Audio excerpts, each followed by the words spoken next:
ஆண்டாள் அருளிய திருப்பாவை.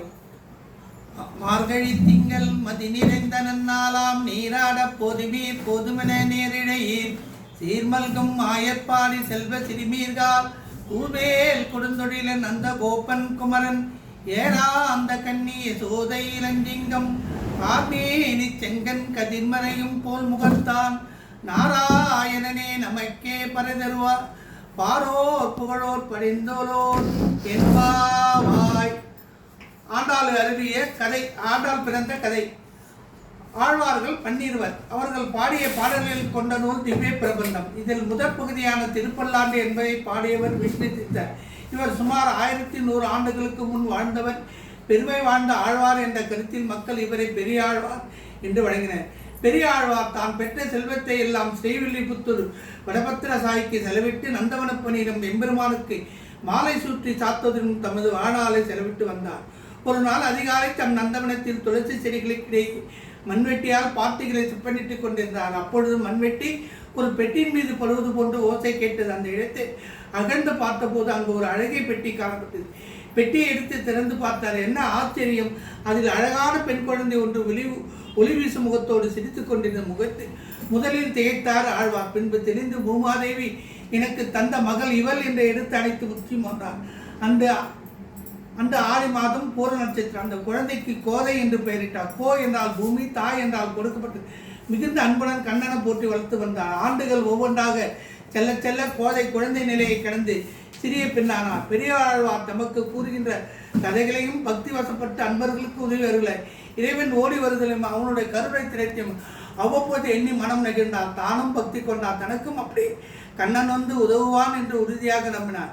பெரியாழ்வார் தினந்தோறும் வடபாத்திர சாயி பெருமாளுக்கிற அழகிய மாலை ஒன்றை கட்டுவார். கோதையின் மனதை அது வெகுவாக கவர்ந்தது. அவர் அதை கோவிலில் எடுத்து செல்லும் முன் கோதை அந்த மாலையை எடுத்து தன் கழுத்தில் அணிந்து மெல்ல நடந்து கண்ணாடி முன் நின்று தனது அழகை காண்பார். பின்பு அதனை கழற்றிலிருந்து கழற்றி மறுபடியும் வைத்து விடுவார். இப்படி இவள் செய்வது யாருக்கும் தெரியாது. பெரியாழ்வார் கூட இது தெரியாது. ஒரு நாள் வழக்கம் போல் மாலையை தொடுத்து வைத்து வெளியே சென்றிருந்த பெரியாழ்வார் எதிர்பாராத விதமாக விரைவில் வீடு திரும்பி வந்தார். வந்த பெருமாளுக்குரிய மாலையுடனே தன் மகள் கோதை நின்று கொண்டிருப்பதை கண்டார். இடி விழுந்தால் போல் ஆனால் கோதையும் அவரை பார்த்து விட்டார். என்ன செய்வதென்று தெரியாமல் தடுமாறினார். பெரியாழ்வார் தம் கண்கள் நீர்மல்க கைகூப்பி கடவுளை மீண்டும் மீண்டும் தொழுது பிழையை பொறுக்க முடிவேண்டார். கோதையும் அழுது கொண்டு அறியாமல் பிழை செய்தை தன்னை மன்னிக்குமாறு வேண்டினார். பெரியாழ்வார் விரைவானுக்கு சமர்ப்பித்து விட்டு வீடு திரும்பி வந்தார். அன்று இரவு உறங்கும்போது எம்பெருமான் அவர் கனவில் தோன்றி ஆழ்வாரே என்று ஏன் எனக்கு மனமற்ற மாலையிட்டீர்கள் கனிந்த குரலில் கேட்டார். திகைத்து நின்ற ஆழ்வார் பதிலேதும் கூறாமல் அமைதி காத்து நின்றார். பின்பு பெரியாழ்வார்க்கு கோதையின் அருமை பெருமைகளை எடுத்துரைத்து இனி அவள் சூட்டிய மாலையை எமக்கு அளிக்க வேண்டும் என்று கூறி மறந்தார். அன்று முதல் கோதை ஆண்டாள். ஆண்டாள் எப்பொழுதும் திருமால் நினைவாக இருந்ததால் கண்ணனை பற்றி எண்ணி மனம் மகிழ்பவர்களானாள். பாவை நோன்பு நோற்பது அவருக்கு பரவசம் ஊட்டும் ஒன்றாயிற்று. இந்த நோன்பை பற்றி ஆண்டாள் பாடிய 30 பாடல்களுமே திருப்பாவை என்று அழைக்கப்படுகிறது. ஆண்டாள் திருமண வயதை அடைந்தார். ஆனால் ஸ்ரீ ரங்கநாத பகவானையே கணவனாக அடைய முடிவு செய்துவிட்டால் தம் தந்தையிடம் இதை பற்றி கூறிவிட்டார். இதை கேட்ட ஆழ்வார் திகைத்தாலும் ஆண்டாள் இது நடக்கும் என்று உறுதியாக நம்பினார். ஒரு நாள் ஆழ்வார் உறங்கிக் கொண்டிருந்தார். அப்போது அவருக்கு கனவில் ஸ்ரீ எம்பெருமான் தோன்றி ஆழ்வாரை மகள் என் மனதை கவர்ந்த உத்தமை அவளை அரங்கத்துக்கு அழைத்து வந்து எனக்கு திருமணம் செய்து கொடு என்று சொல்லி மறைந்தார்.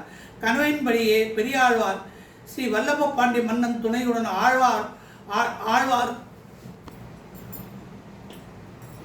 ஸ்ரீ வல்லப பாண்டிய மன்னனின் துணையுடன் ஆண்டாள் அழைத்துக்கென்று ஸ்ரீரங்கம் புறப்பட்டார்.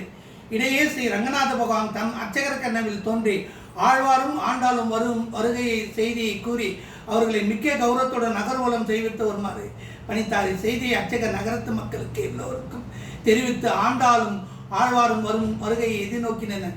ஸ்ரீ வல்லப பாண்டிய மன்னனும் ஆழ்வாரும் ஆண்டாளும் ஸ்ரீரங்கம் வந்து சென்றனர். அரங்கனை கண்ணார கண்ட ஆண்டாள் தன் கண்களில் ஆனந்த கண்ணீர் மல்க கூப்பிய கரங்களுடன் அவரை நோக்கி நடந்தாள். அவருடைய திரு பணப்பாதங்களை பணிந்த பின்னர் ஆண்டாளும் அரங்கனும் ஒன்றென கலந்து விட்டனர். இப்படி மானிட உருவில் தோன்றி ஆழ்வார் மகளாக வளர்ந்து அரங்கன் திருவடி அணைந்து எல்லோரும் அணங்கும் தெய்வமானால் ஆண்டாள் காட்டிய வழி மிகவும் சுலபமானதாகும். இதற்கு பணம் வேண்டாம், படாடாபம் வேண்டாம். நம்மிடம் வேண்டுவது தூய உள்ளம் நிறைந்த பக்தி. இந்த பக்தி ஒன்றே போதும் என்பதே ஆண்டாளின் கருத்து. ஓம் நமோ லட்சுமி நாராயணாய நமக. ஓம் நமோ லட்சுமி நாராயணாய நமக. ஓம் நமோ லட்சுமி நாராயணாய நமக.